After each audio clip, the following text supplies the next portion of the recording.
Hola, and welcome to another Spanish Grammar Bites.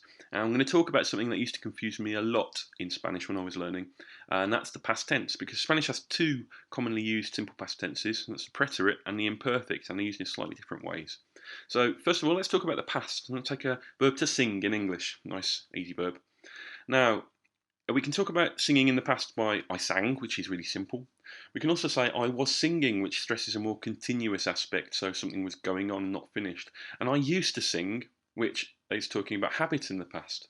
Now let's look at Spanish. Now, the verb cantar is to sing in Spanish. Now, the preterite, one of the past tenses, in the I form is canté, I sang.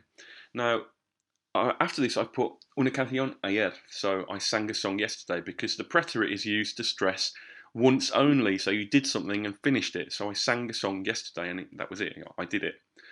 Now, the imperfect tense, the other one, is cantaba. I was singing, and this doesn't stress completion; it stresses continuity. So cantaba en el coro. I was singing in the choir, but it could also be habitual. So I used to sing in the choir, for example. So that's what the imperfect is used for. Now, another thing that you can use it for is interrupted past. So you were doing something, then something else happened. So, for example, hablaba con mi madre cuando I was talking with my mother when a dog jumped at me or something like that. So, whatever you want to say after that. And that's one use of the imperfect as well. Now, let's look at how this looks in different verb groups. AR verbs, let's take hablar, nice easy verb. To speak. Now, you've already seen cantar, which is in the same verb group, so you can guess the ending for this. The preterite is hablé. Yo hablé. I spoke. And that's just once, so I might say hablé con mi hermano. I spoke with my brother just once and it was finished. That is action completed in the past. Now, the imperfect, you get these lovely aba, abas, aba endings in AR verbs. So, hablaba, I was speaking, is the imperfect of hablar.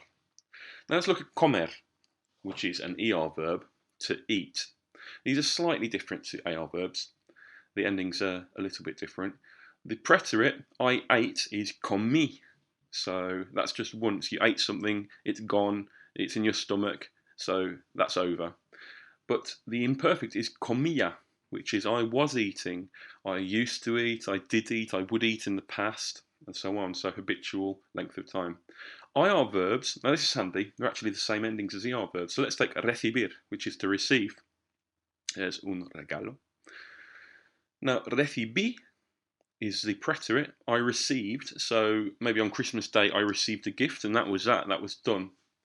But recibía, I was receiving, I used to receive, I did receive.